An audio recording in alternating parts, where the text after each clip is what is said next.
What is going on, guys? It's Wrestling Nerd back with another video. Welcome back to another episode of Wrestling News. Roman Reigns' father Sika Anuai passes away. Liv Morgan achieves incredible feat following WWE Raw. WWE made major announcement. Wyatt Six sends a message following WWE Raw. Drew McIntyre takes a shot at CM Punk's family and much more. Make sure to subscribe to Wrestling Nerd for daily wrestling news. So let's begin.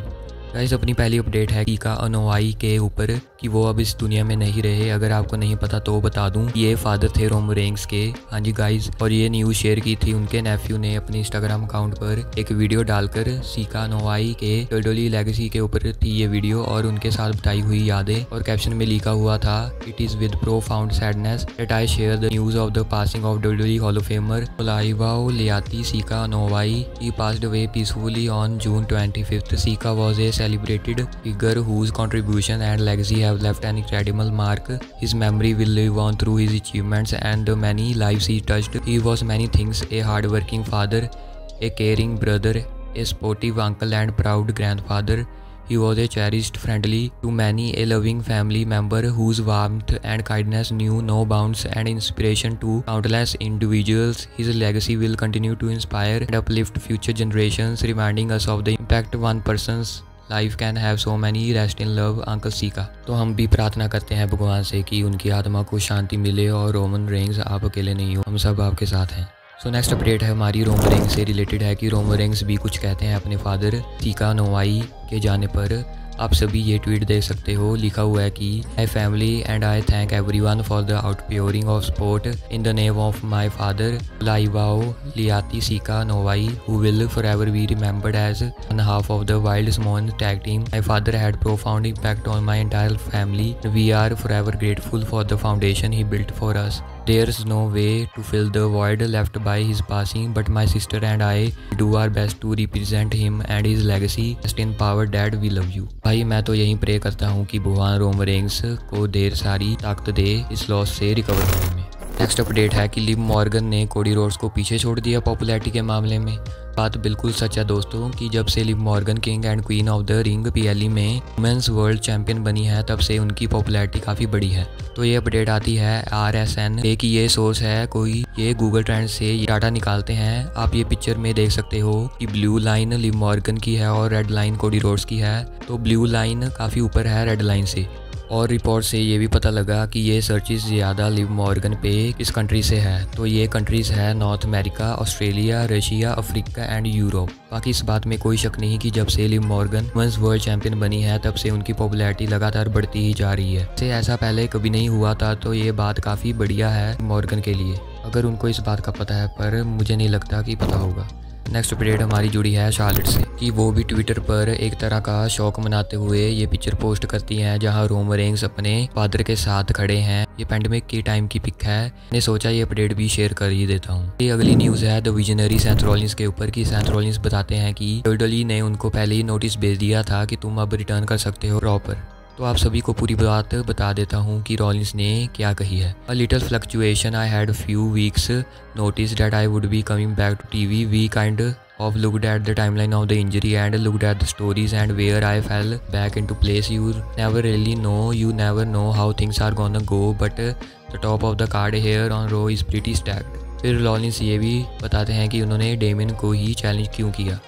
तो वो कहते हैं the time felt right and coming off a huge event overseas Clash at the Castle in Scotland, it was ripe for the picking. Damian Priest needed a challenger, so I hopped right in. बाकी Rollins का कहने का मतलब है कि मुझे WWE का पहले ही नोटिस आ गया था कि आप अब वापस आ सकते हो। और ये भी कहते हैं रॉलिंस की मैंने दोबारा चेक किया कि मैंने कहाँ गलती कर दी थी रिंग में। बाकी मैंने सोचा कि अभी इतना बड़ा ओवरसीज इवेंट होकर हटा है, तो यही मौका है डेमिन को चैलेंज करने का, और बाकी डेमिन को एक न्यू चैलेंजर की ज़रूरत भी थी।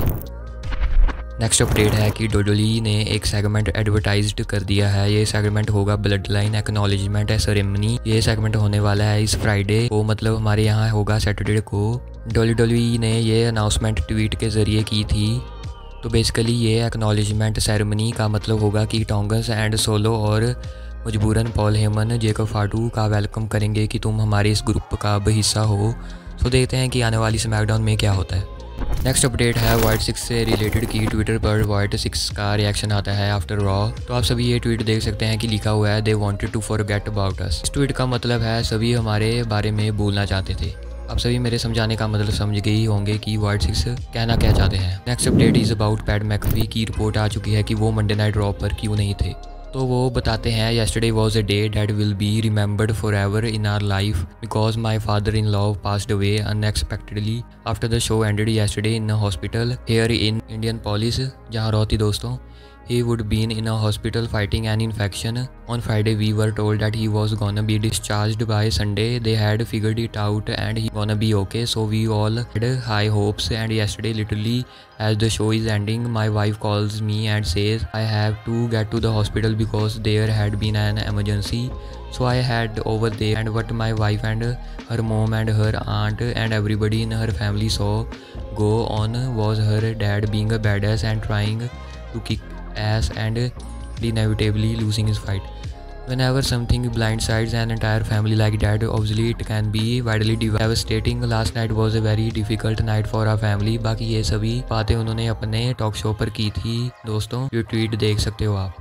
तो इसीलिए PAT McAfee Monday night raw पर नहीं थे। बाकी भगवान पैट मैकफी के फादर इन लॉ की आत्मा को शांति दे। नेक्स्ट अपडेट है कि बेकी लिंच का WWE कॉन्ट्रैक्ट एक्सपायर हो गया या नहीं, मतलब क्या सीन है उनके WWE कॉन्ट्रैक्ट का। तो खुद ये बात उनके बॉस ट्रिपल एच ही बता देते हैं। तो ट्रिपल एच कुछ दिनों पहले ही पैट मैकफी के शो पर आए हुए थे, तो वहाँ ट्रिपल एच बताते हैं कि बेकी लिंच फिलहाल हमारे साथ ही है। पर दोस्तों अभी ये नहीं पता लगा कि बेकी लिंच ने न्यू WWE कॉन्ट्रैक्ट साइन कर लिया है या नहीं। अगर देखा जाए तो बेकी लिंच WWE के साथ ही रहेंगी क्योंकि उनके हस्बैंड सेथ फ्रीकिंग रॉलिंस है यार, तो समझी जाओ। अपडेट है कि WWE ने मनी इन द बैंक के लिए काफ़ी बड़ा मैच ऑफिशियल कर दिया है। हाँ गाइस, तो आप सभी अपनी स्क्रीन पर देख सकते हैं ये WWE का ट्वीट। तो जेकब फार्टू अपना इन रिंग डेब्यू करेंगे money in the bank PLE में, वो भी 6 मैन टैग टीम मैच में। क्या बात है, अभी ये नहीं पता चला कि ये मैच मेन इवेंट में होगा, पर चांसेस 100% हैं कि ये मैच होगा मेन इवेंट में डेफिनेटली। नेक्स्ट अपडेट है कि ड्रू मैकिंटायर अब नहीं हटने वाले, उन्होंने फिर शॉट ले लिया CM पंक के ऊपर। आप सभी ये ड्रू मैकिंटायर का ट्वीट देख सकते हैं, ट्वीट नहीं पिक्चर बोलेंगे। हाँ गाइस, ये डॉग CM पंक का है। इस डॉग का नाम लैरी है। इस डॉग का नाम उस ब्रेसलेट पर भी था जो कि अब मैकिंटायर के पास है। इसमें कोई शक नहीं कि ये फ्यूड ऑलरेडी लीजेंडरी फ्यूड बन चुकी है। बस अगर इनका मैच अच्छा हुआ तो सभी WWE फैंस इनको गिली पप्पी देंगे। ये कुछ ज़्यादा तो नहीं हो गया। अपनी लास्ट अपडेट है the legend the hall of femur Rey Mysterio के ऊपर। तो रे मिस्टीरियो क्रिश वैनविलेट के शो पर आते हैं। वहाँ क्रिश पूछते हैं रे से कि तुम कब तक रेसलर करना चाहोगे। तो रे कहते हैं I don't until it's being brought up, and when my wife brings that up, that's when I pause. I don't know if I want to do it another 2 years, 3 years. I kind of listen to my body and my mindset because my body's been feeling great and with all benefits that I get from doing things like cold plunge and the sauna. Overall my mind has to be in the right place, so that's probably the hardest thing for me because sometimes the age factor comes into my mind, not in the moment but thinking ahead, like I want to be able to still move around and walk at 55 or 56. Is my body going to feel the same? बाकी दोस्तों cold plunge वो होता है जो full ठंडे पानी में 20 minutes तक बंदा अंदर रहता नहीं, उसे कहते हैं कोल्ड प्लंज। बाकी सभी को मैं इमेजेस भी दिखा देता हूँ। बाकी सोना एक तरह की थेरेपी है, इसकी भी इमेजेस मैं दिखा देता हूँ। So guys I hope that you all will like this video and subscribe भी कर देना चैनल को अगर वीडियो अच्छा लगा हो। बाकी मैं मिलूंगा आप सभी से अगली वीडियो में। Till then peace guys.